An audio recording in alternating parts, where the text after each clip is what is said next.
E aí, galera, tudo bem? Salve, salve! Nos encontramos para uma aula, apresentação inicial, tutorial, para te ajudar nesse processo até a redação da UERJ.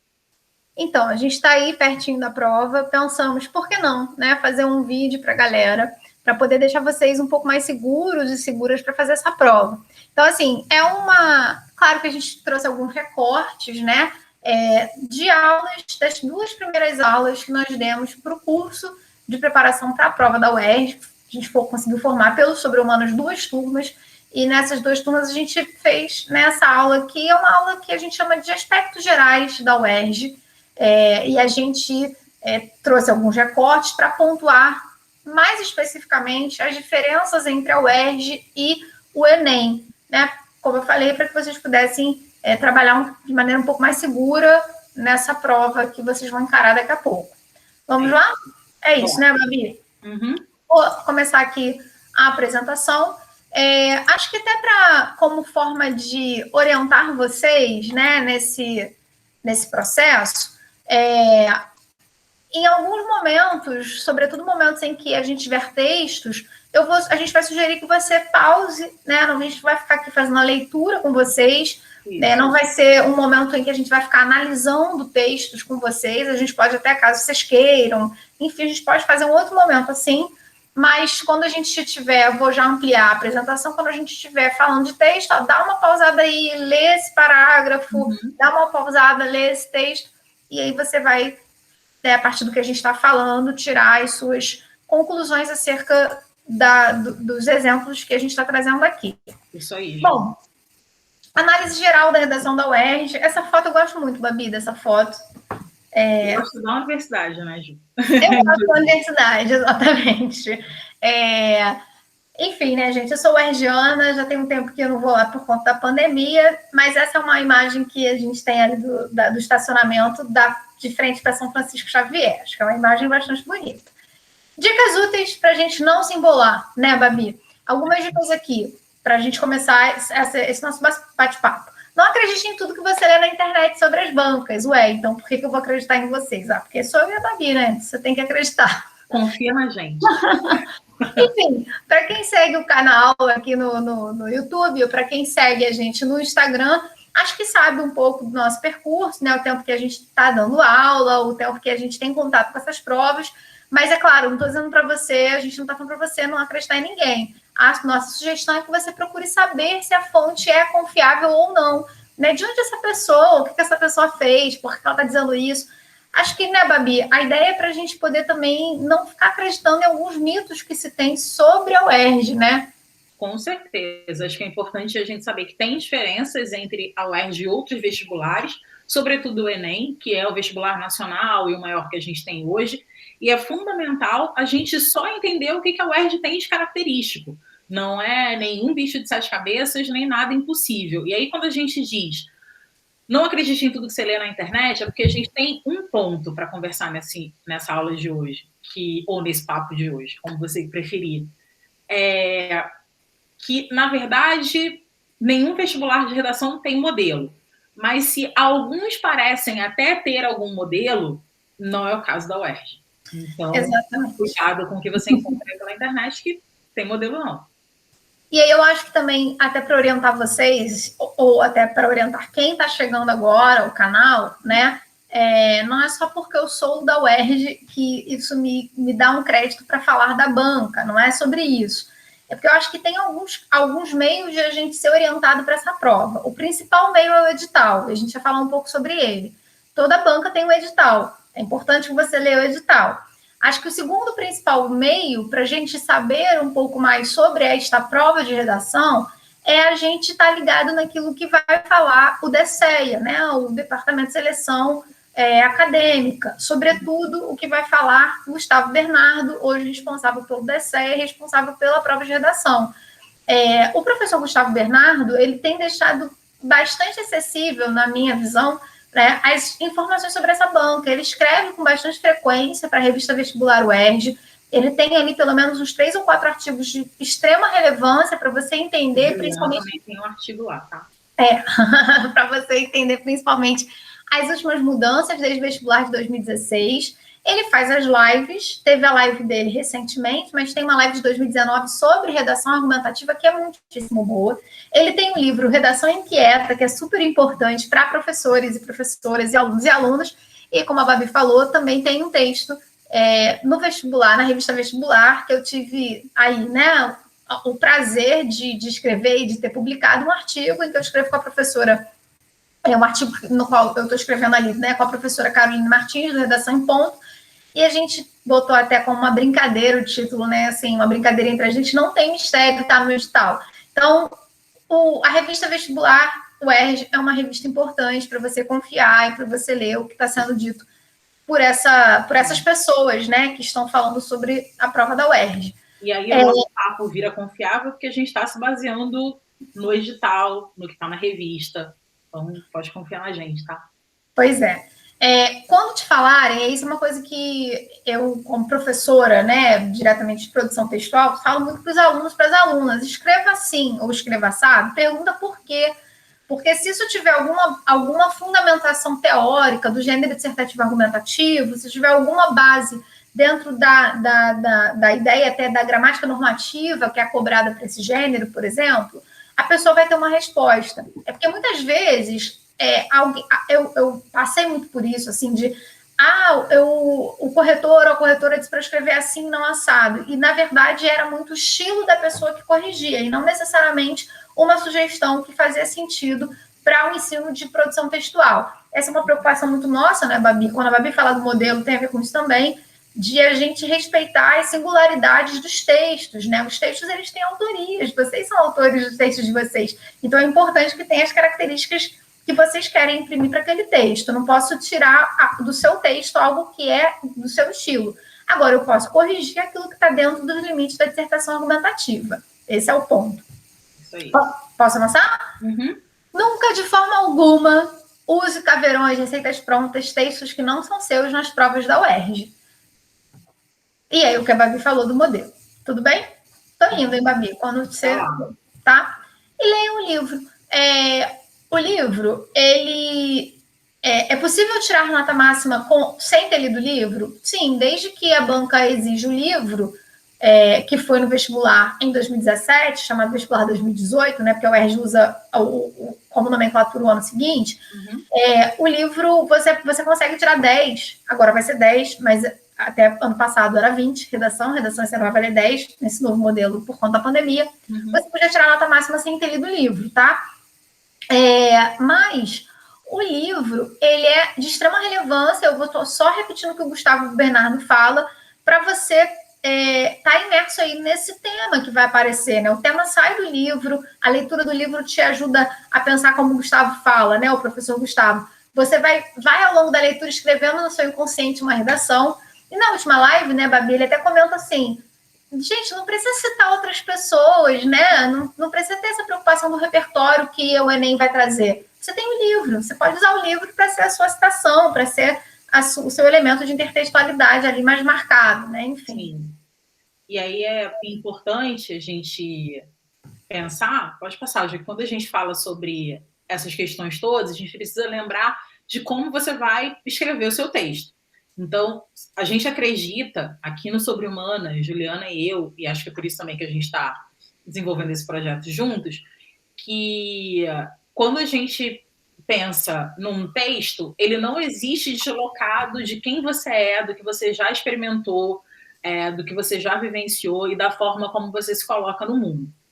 E isso vai permitir também, quando explorado, valorizado, e quando as pessoas disserem assim, caramba, que legal que você passou por isso, e esteja ali na argumentação e na forma como você argumenta, isso vai gerar autonomia textual. Então, aqui no Sobre Humanas, a gente tem trabalhado com essas duas ferramentas, contextualização e autonomia textual. O contexto, então, é para pensar na sua subjetividade e como você vai se colocar diante do tema que vai ser proposto pela banca. E aí não importa se é 1984, se era Vidas Secas ou qualquer outro livro. Toda vez que você pensar sobre um tema, você acaba estabelecendo uma relação com ele. É isso. A gente quer que o seu contexto, que a sua subjetividade, que as suas experiências venham à tona nesse contato. E aí, a gente vai fugir dos modelos, vai fugir das frases engessadas e vai permitir ou querer ou desejar muito que você escreva da sua maneira, que você escreva do seu jeitinho. Então, esses são os nossos 2 compromissos. Contextualização, e é por isso que eu estou aqui, professora de humanas, historiadora, professora de sociologia, junto com a Ju, nessa aula de redação, para que você aprenda a valorizar o seu contexto social, as suas experiências e para que você tenha bastante autonomia na hora dessa etapa da prova. Pois é a ideia, né, sempre que a gente traz, de que o texto ele é resultado desses processos, né? Ele é resultado de um processo cognitivo que envolve as suas experiências. Você sabe, Babi, que nesse momento, assim, eu tenho ouvido muitos de alunos e alunas relatos assim, nossa, como é muito legal escrever para o UERJ, né? Porque eles se sentem mais, né? Eles se sentem mais livres para escrever, eles conseguem perceber que nesse processo, né, a gente está valorizando esse jeito de cada um de olhar o mundo e de expressar esse mundo na sua maneira de escrever. Acho que esse é o ponto, né? Bom, o que o UERJ quer, né, é algo que aparece muitas vezes na fala das pessoas. O que o UERJ quer, e a gente costuma brincar, o UERJ quer você, né? E aí é a ideia de que se a gente, Carol e eu falamos um pouco sobre isso também no artigo que a gente escreveu, que foi publicado na revista Vestibular, que é essa ideia de que o que o UERJ quer, o que o UERJ gosta, acaba servindo como uma ideia que trava vocês na escrita, porque vocês ficam ali tão... O que o UERJ quer? O que o UERJ gosta? Aí você fica tentando escrever para um suposto leitor que você sequer conhece. Então, como é que você vai pensar em maneiras de agradar alguém que você nem conhece? E a banca, né, ela é heterogênea, não dá. Se a gente precisa escrever o que a gente quer escrever, o que a gente gosta de escrever, diante daquilo que a UERJ nos apresentou como tema, dentro dos limites da dissertação argumentativa, né? Sim. E aí a gente se volta para o edital, que é o nosso ponto mais importante. Nosso último edital aí, do último vestibular, né, que aconteceu, a gente está partindo dele só para te mostrar, porque a gente já sabe qual foi o tema, né? O que leva pessoas em situações como a de Fabiana se considerarem inferiores às outras, enfim. A UERJ vai dizer para a gente que será uma questão polêmica, né? O que é uma questão polêmica? Uma questão polêmica é um tema que você tem a possibilidade de apresentar diferentes respostas. É diferente do Enem. A natureza temática do Enem é uma natureza temática em que o Enem te apresenta a perspectiva que você deve discutir. Quando ele te fala que existe, quando ele fala o estigma, né, da doença mental na sociedade brasileira, ele está te dizendo que existem os estigmas. Ele não está te perguntando se você concorda ou não com a existência dos estigmas. Ele está te dizendo que existe o estigma, você vai discutir em cima do estigma e você vai apresentar solução para os estigmas em relação às doenças mentais. A UERJ, bem como a FUVEST, a Unicamp e outros vestibulares, elas te apresentam perguntas, mesmo que sejam afirmativas, tá, gente? Transforma numa pergunta. Se você pega, por exemplo, o exemplo que a gente traz no final do slide, o lema do partido lá no 1984, Guerra é Paz. Vamos supor que caia esse tema, Guerra é Paz. A banca coloca lá um trecho do livro e bota Guerra é Paz. E você vai ter que discutir sobre esse tema. Transforma numa pergunta, né? Vai ser assim, Guerra é Paz? Você pode dar 3 respostas. Sim, não e depende. A gente diz que, então, o tema é polêmico porque ele te possibilita mais de um ponto de vista. Não é aborto, pena de morte, não é isso. Tema polêmico é aquele tema que te possibilita levantar uma discussão sobre ele, né? Uhum. Pensa aí que polêmico tem a ver com possibilidades múltiplas. Então, é um tema que pode ser interpretado de maneira diferente. Esquece a ideia de polêmica como um assunto interditado sobre o qual você não pode falar, né? Nada disso não, tá? Polêmica é aquilo que tem várias interpretações, assim como os polissacarídeos. Caraca! Gente, tem uma característica da Babi que vocês não sabem, todos vocês, certamente. Ela adora ir lá na palavrinha. Parece até que ela é a pessoa das letras. Eu adoro astrologia. Adorei. Vamos lá. Você deve redigir uma dissertação, então o UERJ também já está te dizendo o gênero textual que ela vai cobrar. Isso não foi sempre assim, tá, gente? Mas desde que ela pede o livro, ela deixa bem claro ali o gênero que vai ser cobrado. Ela fala que você não deve fazer nem um resumo, nem uma resenha do livro, então atenção a isso, né? Você vai poder usar o livro, mas cuidado, não é um resumo. A gente precisa também entender que os corretores e corretoras leram o livro, tá? E a banca não está te pedindo esse gênero, nenhum desses dois gêneros, ela está te pedindo uma dissertação. Eu estou perdendo a voz, é isso, gente. Vai voltar. Vai voltar? Voltou. Achei que perdemos Juliana. E o foco da redação é a discussão do problema apresentado. Daqui a pouco a gente fala sobre esse problema, Enem e tal, que vocês acabam um pouco misturando aí as estações. Pois é. Mas tem a ver com a questão polêmica, porque tem a ver com a problematização, tá? Já já a gente volta a isso. A banca, ela está te falando que ela vai dar prioridade à sua capacidade de argumentação. Repara que a banca não está falando que ela vai dar prioridade à sua capacidade de citar Bauman e Foucault. Ela não está te falando que ela está priorizando a sua capacidade de fazer metáforas no texto. Ela está dizendo que ela vai priorizar a sua capacidade de argumentação, tá? Então, não precisa ficar preocupado e preocupada se vocês leram. Eu já estou antecipando a parte que a gente falaria mais à frente. Eu falo muito para os meus alunos e alunas assim, Bauman e Foucault a gente compra, né? Ler o seu texto é só neste momento. Então, escreva o seu texto, né? Deixa Bauman e Foucault descansarem em paz. Entendendo como importante requisito da vida acadêmica, e esse processo argumentativo ele vai se dar pela articulação de informações e ideias e pelo exercício de recursos expositivos e persuasivos de linguagem. Então, vai haver momentos em que você vai estar ali expondo alguns fatos, por exemplo, e aí pensar nesses fatos, na exposição dos fatos dentro do seu projeto argumentativo. Enfim, aquilo que vocês devem estar trabalhando aí no campo da argumentação. Putz, não sei muito bem que é argumentação. Tem vídeo no canal, né, Babi? Foi o primeiro vídeo que eu gravei. Eu falo sobre argumentação para Enem e para o UERJ. Você pode ir lá no vídeo e assistir. Vale a pena. Enfim, aqui, né, a banca está te dizendo a estrutura da argumentação com os recursos, tanto que se refere, no que refere ao conteúdo, quanto no que se refere, faltou um si ali, à linguagem. E, ao final, a banca está te dizendo para você os critérios de correção, né? Ela vai dizer assim, olha, serão avaliadas a habilidade de leitura e interpretação para a reconstrução de textos, o domínio do gênero, a construção da argumentação, o emprego das formas e estruturas linguísticas de acordo com a norma padrão da língua. Posso avançar, Babi? Pode. Tudo bem? Uhum. Tá, aí eu gritei agora, desculpa, gente, mania de professora, né, em sala de aula, cara. Toda prova de redação tem padrão de resposta. Você sabe, né, Babi? A gente ouve às vezes, caramba, não sabia. Tem padrão de resposta. Tem. Quando não tem gabarito, porque, né, é aberto, mas uma expectativa do que a gente quer ler lá, tem. Exatamente. E aí a banca vai dizer, né, quando ela libera a prova, no dia da prova, foi dia 1º de dezembro de 2019, naquele momento que a gente não estava preocupado com o coronavírus, bons tempos. Vidas secas, né? O vestibular foi sobre vidas secas, pede-se a discussão de uma questão polêmica levantada pelo romance, a proposta lembra que o personagem Fabiano se submete voluntariamente a outros, aí fala lá, né? A situação levanta o tema, o que leva pessoas em condições semelhantes às de Fabiana a se considerarem inferiores às demais, como eu já tinha comentado ainda há pouco.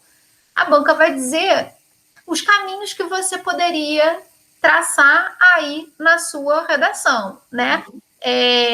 E como há várias abordagens possíveis, mas todas exigem uma argumentação consistente e coerente. Em outros temas, né, como o da verdade, é possível encontrar a verdade a partir de uma única perspectiva, que foi em cima do livro do Dom Casmurro, a banca vai dizer assim, o candidato poderia ir por um caminho jurídico, literário, filosófico, ela fala lá as possibilidades, né? Então a banca dá aí um norte ou um sul, eu prefiro sul, seguindo Boaventura de Souza Santos, a banca vai sudear aí a sua visão em relação a o que você poderia fazer, né? Os caminhos possíveis para essa prova. Tudo bem? Posso ir, Babi? Tá. A natureza do tema, a UERJ tem problematização, e aí a gente vai brincar, né? O que o Enem tem, o que a UERJ tem. A UERJ vai ter, né? O Enem vai trazer um problema? Vai trazer um problema. A UERJ vai trazer um problema? Vai trazer um problema também. A gente traz alguns temas da UERJ, alguns temas do Enem. Como eu tinha comentado, né? A natureza dos temas do Enem é um problema. Tem sempre um problema inerente. Você tem sempre que encontrar um problema inerente à frase tema, seja ele explícito, seja ele implícito, para você poder dar a sua solução. Na UERJ, a gente tem um problema? Sim, tem um problema. E aí, só para facilitar, né, Babi, assim, eu gosto de chamar Enem de problema e o UERJ de problematização, que acho que facilita na nossa cabeça. A gente não tem o que problematizar se a parede, se o meu quadro aqui atrás que vocês estão vendo é branco ou não. É branco. Se a minha parede é amarela. Pois é. São fatos. Não tem o que problematizar. Agora eu posso problematizar se o quadro branco é melhor ou não para dar aula, ou a Babi se a parede amarela é mais bonita ou não. Isso se problematiza. O que eu quero dizer é que todo processo argumentativo, ele só nasce de uma problematização. Oi, quer falar? Não, faz parte, está inerente ao processo argumentativo o levantamento de uma dúvida, que é o que a banca te apresenta com uma frase tema. A partir dessa dúvida, vai ser levantada uma problematização. Você pode discutir se a verdade pode ser estabelecida com base em uma única perspectiva. Ou seja, você pode discutir aí se pode, se não pode, ou depende. Não são essas as possibilidades?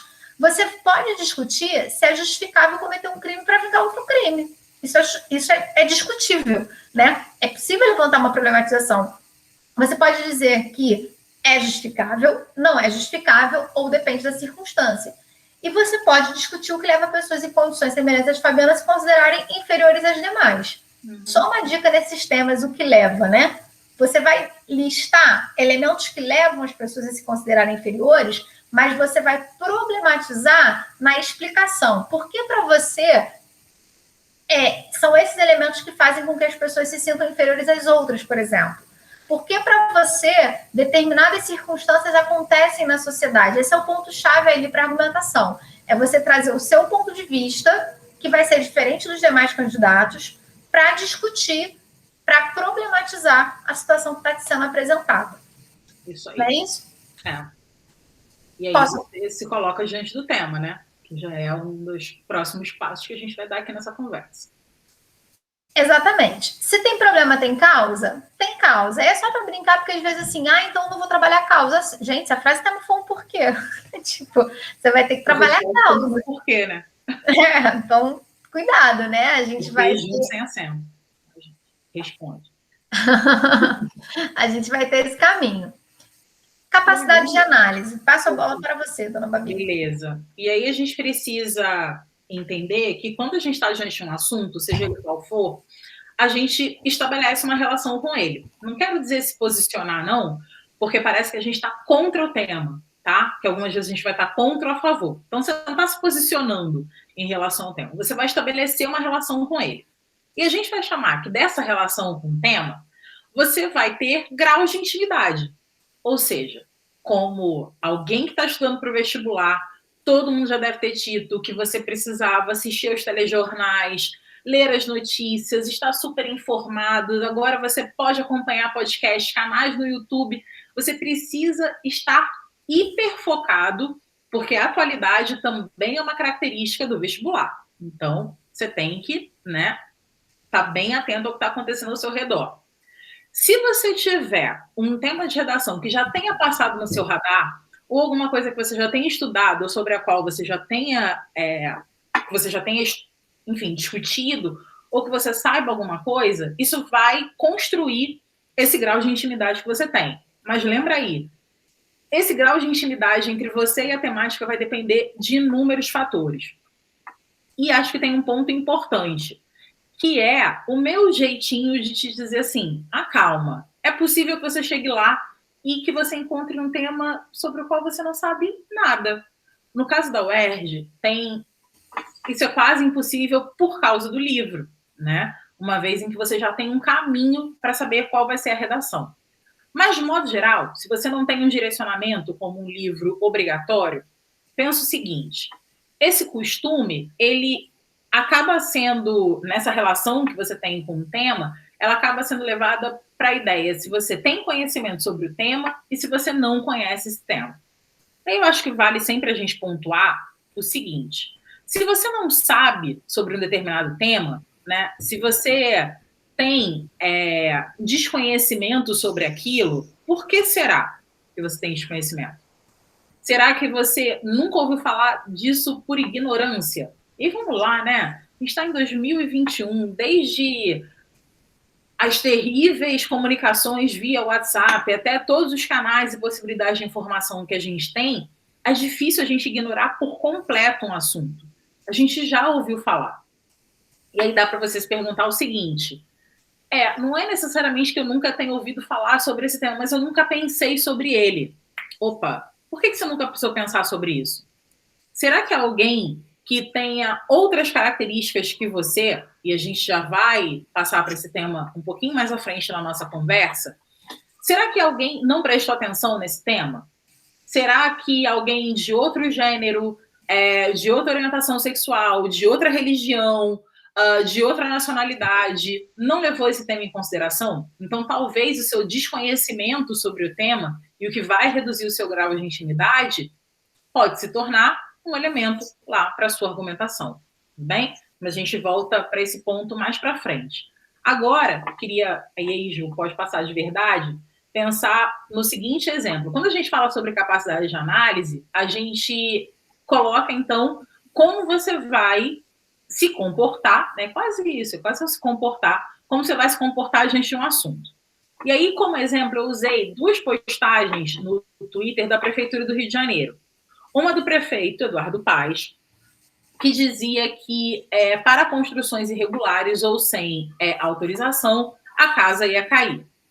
E aí ele está, na verdade, retuitando um post do secretário dele, dizendo que construções irregulares em áreas de preservação permanente, ou em manguezais, sem licença, ou qualquer outra autorização, não serão mais permitidas. Chega de abandono, de omissão, e que vai haver uma série de cuidados nessa direção quando fala sobre a Prefeitura do Rio. Então, beleza, eles estão lá marcando uma posição. Qual é a sua capacidade de análise ou onde entra a sua capacidade de análise? Será mesmo que toda a área no município do Rio de Janeiro que esteja em construções irregulares ou em áreas de preservação permanente são mesmo derrubadas pela Prefeitura? Ou será que quando a gente fala sobre esse tipo de... Ou será que a gente vai falar sobre a derrubada desse tipo de moradia, né?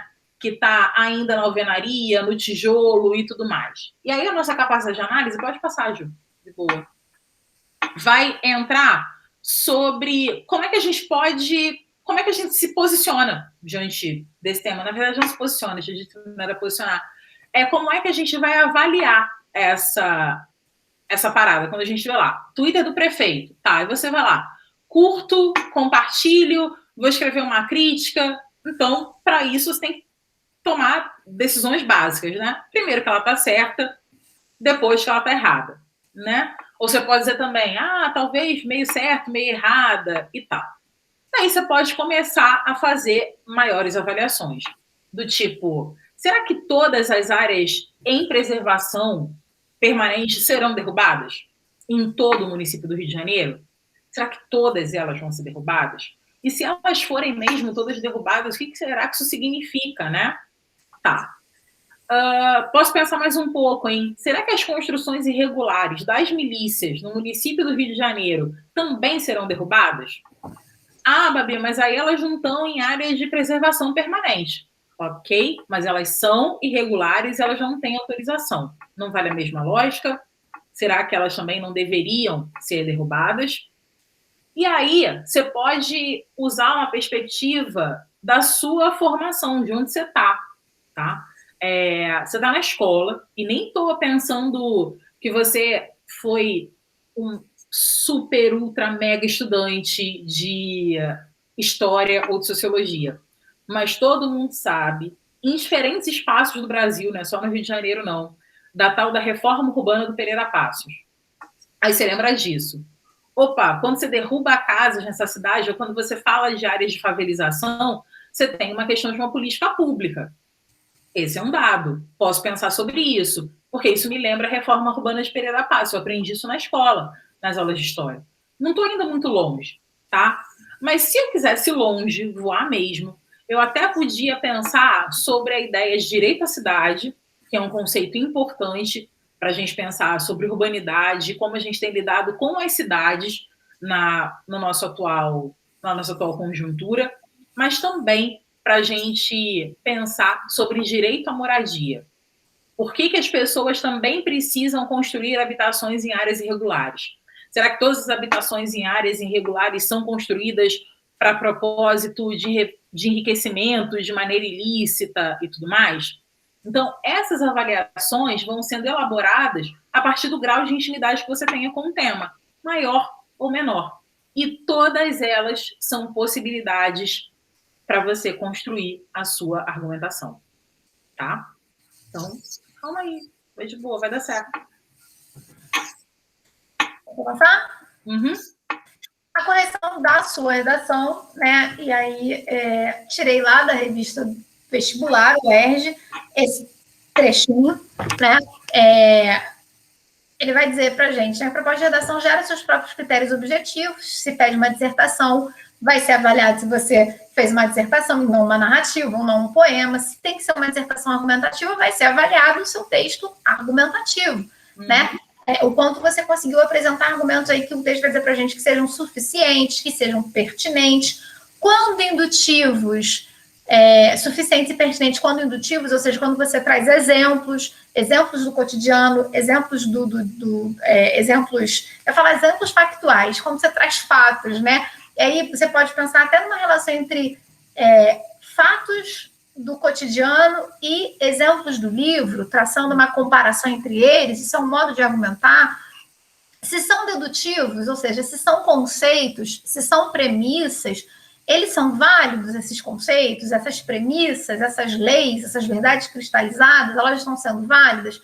Se você exige a norma padrão da língua, não vai dar para aceitar o registro informal, né? Não vai dar para aceitar gírios, não vai dar para aceitar abreviações. Se você delimita o número de linhas, se você preenche muito menos, ou se você passa do limite, isso também pode ser penalizado. Enfim, verdade. O que o Gustavo Bernardo, inclusive nesse texto, de autoria dele, está te explicando que, assim, a própria dissertação argumentativa traz seus critérios. De novo, gente, não tem muito mistério, né? Tipo isso, tá lá no edital. A UERJ não vai te trazer nada imprevisível, ela está te explicando o que vai ser cobrado. Assim como ela apresenta, né, no conteúdo programático de matemática, de biologia, ela também traz no de redação. Não tem muito o que a gente inventar. Só para... Não foi o que estava exatamente previsto na aula, mas eu vou estender um pouquinho aqui, né? A gente fala um pouco sobre isso nas nossas postagens lá do Instagram. O modo indutivo, que é o modo de fazer uma argumentação por meio de exemplos, ele é muito bom, ele é muito produtivo. Eu sei lá por que razão as pessoas deixam ele de lado, né? Assim, a gente pensa muito por meio dos exemplos. A gente pega um exemplo, pega outro exemplo, compara, e aí a gente, em cima disso, formula o nosso juízo de valor, a nossa opinião. Enfim, eles são muito produtivos para a redação de vocês e muito produtivos para fazer comparações entre o livro e a realidade que a gente está, né? Sobretudo em 1974, que é riquíssimo para a gente fazer isso. A gente mostra a gente faz as nossas lives muito dessa forma, né, Babi? Fazendo relações entre o livro e a realidade em que a gente está inserido. Sim. Enfim, gente, usem e abusem dos exemplos. Eles são ótimas ferramentas para vocês fazerem a argumentação de vocês. Em 2016, houve uma mudança na grade. O Gustavo também fala sobre essa mudança no texto, né? Nesse texto, ao invés de tomar 5 decisões, o avaliador lê a redação e define o seu perfil. Aí tem nota 10, nota 8, nota 6, nota 4, nota 2, ou nota 0. Não botei 0 porque você não vai tirar 0, eu tenho certeza. Nenhuma novidade, o que eu estou falando, nenhuma formação privilegiada. O Gustavo, inclusive, volta a falar sobre isso na última live que ele fez, para falar sobre o adiamento vestibular e tudo mais, sobre redação na UERJ. A banca prioriza notas de 2 em 2, né? Que são essas notas pares. Ele comentou na live até que ia orientar que a banca também, este ano, desse notas ímpares, porque redação parece ali, pelo formato da prova, que vai ser um diferencial. Então, em vez de a gente, né, de serem trabalhadas as notas 0, 2, 4, 6, 8 e 10 majoritariamente, vai ter uma orientação para que as notas ímpares, né, o 3, o 5, o 7, o 9, também sejam levadas em consideração para caramba, por conta dessa importância da redação neste modelo novo que a gente vai ter. Tudo bem? Posso avançar? Pode. Só para dizer assim, a nota 10 é o quê? Né? Atende ao tipo de texto, mas é o gênero textual, com posicionamento crítico, né? Apresenta uma leitura fluida, atende ao tema, tem fácil entendimento, pouquíssimos desvios de norma, né? Tudo isso é um conjunto de características que vai te dar a nota 10. Quando o Gustavo vai dizer assim, ao invés de tomar 5 decisões, o avaliador lê e define o perfil, é porque não precisa ficar indo lá na competência 1, competência 2, competência 3, né? Como é o Enem, ou como são também outras bancas, tá? Uhum. Tudo bem? Tudo. Avançando. Pensar em alguns elementos linguísticos, vou jogar para vocês pensarem. O texto da UERJ é um texto que está de uma problematização, então a argumentação ela é um fator muito importante para a sua nota. O edital fala sobre isso, né? Vai ser dado esse peso para a argumentação. A nossa sugestão agora é pensar em alguns elementos linguísticos. Aqui é o momento que você vai dar uma pausada no seu vídeo e vai ler esses 2 parágrafos. Beleza? Fez isso? Estamos esperando. Daqui a pouco a gente volta. Voltamos. Enfim, aqui, né, um parágrafo como exemplo é justificável cometer um crime para vingar outro crime, e um outro parágrafo sobre manipulação do comportamento do usuário no controle de dados da internet. Ponto importante, comum para as 2 bancas. A introdução é uma parte do texto dissertativo argumentativo em que você deve apresentar o que você vai discutir ao longo do texto. Isso é para o UERJ e para o Enem? Sim, gente, porque isso é do gênero dissertativo argumentativo. O gênero dissertativo argumentativo prevê o quê? Introdução, você vai apresentar para a banca o que você vai discutir ao longo do seu texto e sobre qual perspectiva você vai discutir. Ao longo do texto, você defende o posicionamento que foi apresentado na introdução e, na conclusão, você retoma o caminho que foi percorrido. Estrutura do texto dissertativo argumentativo. O Enem que vai pedir solução. E aí, convencionou-se que pelas pessoas, né, pela prática mesmo, que a solução ficasse na conclusão, mas a solução pode aparecer em outras partes do texto, tá? Isso está previsto, inclusive, no manual do corretor e da corretora que o INEP divulgou ano passado para todo mundo. Beleza? Se você reparar, quando você pausou, você vai ver que o Enem é muito marcado ali, né, com uma contextualização, um recorte da realidade, uma frase-problema e as causas que vão ser discutidas, né? O Estado, a falta de consciência da própria população. A UERJ, vou trazer uma palavra que os alunos usam muito, ela parece mais fluida, né? Mas isso não quer dizer que você não identifique o posicionamento da pessoa que escreve o primeiro parágrafo, né? Se você reparar, essa pessoa acha que depende, peraí, né? Diante dessas situações que acontecem na justiça brasileira, torna-se mais complexo tirar a primeira pedra em quem comete um crime. Então, peraí, vamos sentar aqui e conversar melhor sobre essa situação que ela é complexa, né? Não dá para dizer que sim, é justificável, também não dá para dizer que não é justificável. A gente precisa conversar. Quer falar alguma coisa, Babi? Não, pode avançar para a gente falar de coesão já. Coesão. Você gravou a ordem da aula, hein? Tá boa, hein? Coesão. Eu vou resumir o que está aqui, né? Assim, o Enem ele vai exigir que você tenha pelo menos 2 operadores argumentativos em cada parágrafo.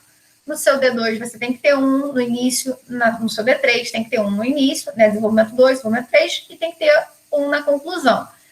A UERJ não vai trazer esse rigor, mas também não quer dizer que você não vai usar. E aí, qual é a compreensão do próprio gênero, né? Se a gente faz uma receita de bolo, o elemento de coesão da receita, quando você apresenta os ingredientes, vai ser um tópico, né? Assim como uma lista de supermercado. É inerente a esses gêneros esse tipo de elemento de coesão. No texto dissertativo argumentativo, os operadores argumentativos, os conectivos, eles são parte do processo de argumentação. Você vai precisar de um elemento de explicação para explicar, porque a argumentação envolve explicação. A argumentação, na dissertação, inclusive, porque dissertar significa desenvolver um tema, você vai passar de um elemento para outro elemento. Então, você vai precisar você vai passar de uma ideia para outra ideia. Se essas ideias se somam, você vai precisar de elementos de coesão no campo da soma, no campo da adição. Se essas ideias quando você passa de uma para outra, elas se opõem, você vai precisar de elementos de coesão que se opõem.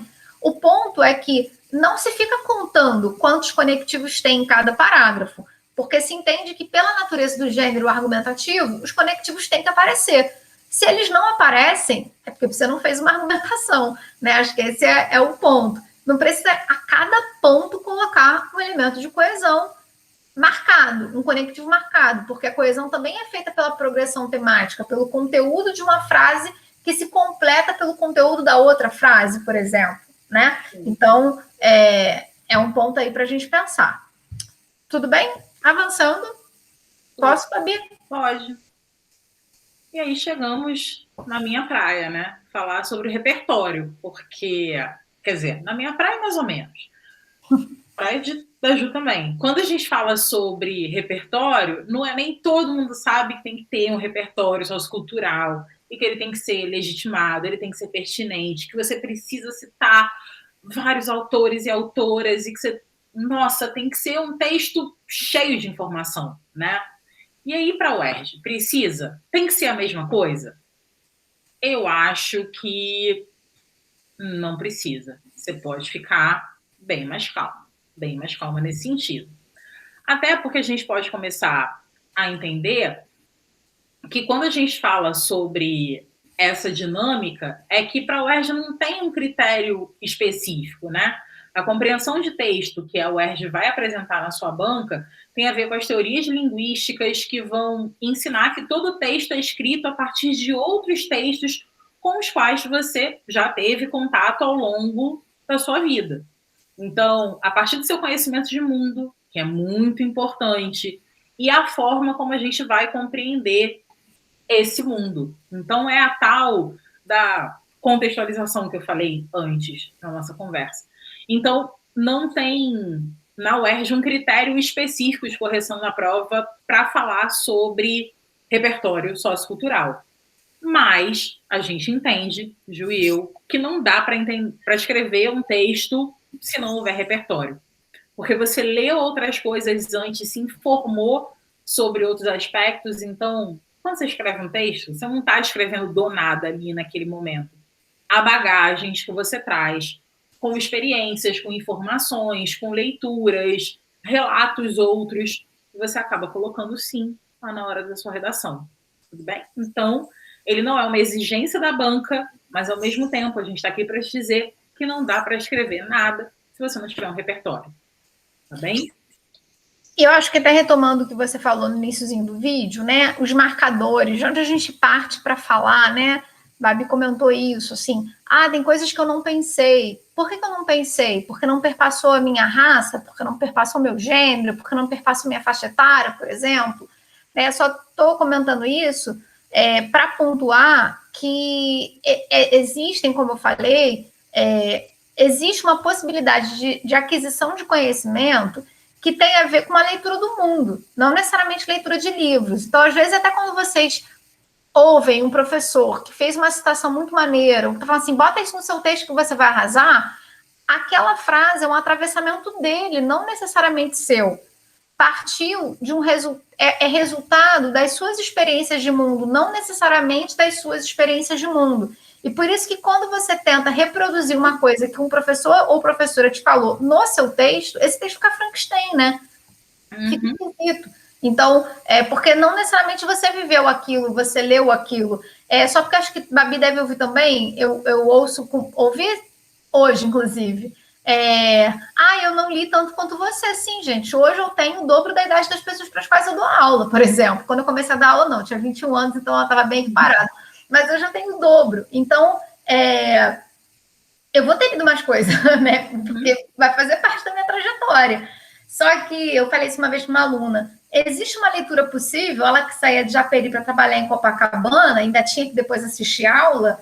Existe uma leitura desse percurso extremamente relevante para pensar Brasil, inclusive, né? Que é para pensar cidade, Babi falou de direito à cidade, para pensar moradia, para pensar fabianos, né? Para pensar vidas secas, assim. Enfim, então, usem também essa capacidade que a gente tem de fazer leituras do mundo, das situações em que a gente está inserido, das experiências que a gente viveu ou das experiências que a gente ouviu, porque isso também é importante, né? Sim. E aí, para a gente formalizar isso que a Ju apontou, passa aí, Ju, slide. A gente vai falar que a capacidade de análise vai trazer para a gente algumas adequações. E aí, o que, que a gente vai encontrar? Que quando a gente está diante de um tema e quando a gente o avalia, a gente se coloca diante dele, a gente precisa levar em consideração quais vão ser os nossos marcadores. Eu, particularmente, prefiro chamar de marcadores. Seriam coisas que te caracterizam, que te marcam, que vão aparecer na forma como você vai ler o tema e também na forma como você vai escrever o seu texto. Qual o seu gênero? Qual a sua idade? Sua classe social e a sua renda? Raça e etnia? Elementos que vão te marcando e que vão colocar você diante daquele tema com um determinado olhar. Nunca pensei sobre isso, já pensei muito sobre isso, talvez não tenha pensado sobre isso ainda, ou não pensei sobre isso desta forma. E aí esses marcadores vão construindo aquela relação de conhecimento e desconhecimento, o grau de intimidade que você vai ter com o texto. Então, além desses 4 marcadores, também é possível a gente colocar mais. A sua ideologia, como é que você se posiciona politicamente, seu alinhamento, portanto, dá para falar sobre religião, a presença ou a ausência dela na sua vida, como um elemento que vai determinar esses marcadores, a sua cultura, e acho que, por fim, mas não menos importante, tem um último tópico, que é a sua escolaridade. E aí a escolaridade vai muito na direção do que a Ju falava sobre se o professor ou a professora apresenta para você um determinado argumento e você usa. Imagina também que as leituras, elas não são impossíveis para a sua idade ou para a sua formação. Ao contrário, os livros estão disponíveis, estão aí para serem lidos e você tem toda a capacidade de ler alguma coisa, com mais ou menos dificuldade, dependendo de quantas vezes aquele assunto já te atravessou ou quantas vezes aquele tema já te interessou. Porque conforme o seu interesse, você também vai moldando, né, o seu vocabulário e a sua compreensão sobre uma determinada questão. E aí imagina que há determinados textos, autores, ideias que você só conhece de ouvir falar, né? Porque, sei lá, são citados nas suas aulas, aparecem numa citação numa aula de filosofia, de sociologia, às vezes uma aula de história e de geografia que tem menos características de citar autores, tá? Só por causa disso. Mas que você nunca leu. E aí o conhecimento profundo daquele autor que poderia fazer com que você o usasse, ou daquela autora, que você os usasse de maneira muito hábil na hora de argumentar, vai ficar meio mais ou menos, né? Porque você decorou a frase, mas você não sabe nada além daquela frase. Às vezes você decorou a frase com um determinado sentido, mas ela pode ter outro, dependendo do debate no qual ela estiver inserida e nas possibilidades que houve no mundo e na compreensão que a gente tem dos temas, desde que essa frase foi cunhada por um determinado autor e as formas como ela pode ser interpretada por seus leitores. Então, a gente está falando sobre muita coisa. Quem entende, sim, que existe a banca, sabe qual é a banca sabe que existe uma escolaridade média.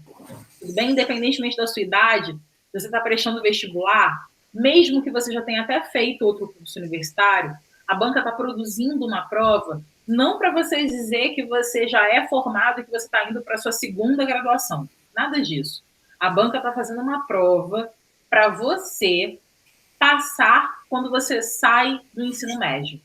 Então, há determinadas leituras, visões, perspectivas que são coerentes com alguém que esteja recém saindo do ensino médio, entendeu? Isso tem menos a ver com idade até, embora seja um fator, mas muito mais com a capacidade de compreensão e com os limites desses temas. Show! Estão pegando? A nossa expectativa é essa, que vocês estejam entendendo aí essa banca. Chegamos ao final, gente, praticamente. Tem que dar solução? Aí brinquei aqui, né, com a química, né? Não sei vocês, se vocês bugaram. Se bem que química era uma matéria que eu gostava bastante no ensino médio, tá? Bugaram não, estão prontíssimos e prontíssimas para o vestibular. Gente, não precisa de solução, tá? Não precisa dar solução no Enem. E aí, para finalizar, vai ser de novo aquele momento que você vai dar uma pausada. Eu vou já passar o slide. O tema eu já comentei aqui, Guerra é Paz. Essa redação é de uma aluna muitíssimo querida, ela me permitiu usar aqui. Doutora Carol, futuramente, se Deus quiser, vai passar para medicina. Carol escreve essa redação, né, em cima do tema Guerra e Paz. Deixei de propósito sem título, que eu falei para Carol, a UERJ pede título, Carolzita. Doutora, tem que botar título na redação. Então, a UERJ pede título, gente. Façam um título na redação da UERJ, tá? Ela tinha esquecido do título, mas é isso. Treino é treino, jogo é jogo. É bom que a gente estava treinando, já falei para ela, Carol, tem que botar título. E aí você nunca mais vai esquecer de botar o título. Pois é, tem que colocar título na UERJ. Você vai pausar agora, aquele momento que você pausa, para você ler a introdução, né, ver o que a gente conversou aqui sobre a introdução, ver a parte da argumentação, né? Como é que ela trabalhou os exemplos, como é que ela relaciona os exemplos do livro a exemplos da nossa realidade, seja de uma realidade presente, seja de uma realidade no passado, como é que Carol faz isso, como Carol usa os elementos de coesão no texto dela, seja os conectivos, seja a progressão temática de que eu falei, né? Que você não precisa do conectivo, mas um conteúdo de uma frase ajuda no conteúdo da outra frase. Outra parte do texto, né? Que está um pouco maior. Como é que ela faz a conclusão dela que não tem solução, por exemplo, como o Enem pede, né? A UERJ não vai pedir. Como é que em vários momentos ela reitera o tema, né? Ela vai respondendo a perspectiva dela, que a guerra não é paz, ela deixa isso muito evidente. Tem uma parte que eu gosto bastante, que guerra é guerra, né? Guerra não é paz, ela deixa muito marcado. As marcas opinativas, né? O posicionamento dela, isso aparece muito no texto, como ela organiza a argumentação. A redação dela é uma redação 9/10, assim, eu avalio desse modo. Alguns pequenos deslizes em alguns momentos que talvez pudesse até passar diante de um contexto aí de correção, mas é uma boa redação e por isso a gente trouxe aqui para vocês. Pausou no outro slide, pausou nesse também para você analisar com mais calma. Se você quiser, a gente volta em outro momento, faz uma análise do texto, chama a Carol, faz uma live com a Carol. Por que não? Pode ser legal. Por que não? Carol é maravilhosa, me divirto muito. Hoje, inclusive, não consegui dar aula mais cedo para ela, amanhã a gente vai repor. E é isso. Aqui, né, tem a ver com os artigos que a gente falou. O Não Tem Mistério está no edital, que eu escrevi com a professora Carol, o do Gustavo, outro artigo também sobre as competências e habilidades cognitivas na resposta do exame discursivo, que quem vai fazer a edição agora não vai precisar fazer. Sim. E é isso. Posso avançar, Babi? Fechando? Pacote? Vamos lá, vamos Essa concha acústica da UERJ, nem vou dizer o evento que foi, depois vocês pesquisem. E é isso, galera. Até a próxima. Espero que a gente tenha contribuído aí para vocês pensarem um pouco sobre essa prova, né? Sim. Até. Vamos descansar, Babi. Espero vê-los e vê-las em breve. E a gente se encontra aqui no canal. Se inscreve, curte, compartilha, cola com a gente. Vai ter um monte de dica legal do vestibular da UERJ também. Depois a gente vai seguir aí nessa conversa, tá bom? Enem, e a gente vai falando, né? Temos ideias para o nosso canal. Até. Beijo. Bom momento para vocês. Tchau, tchau.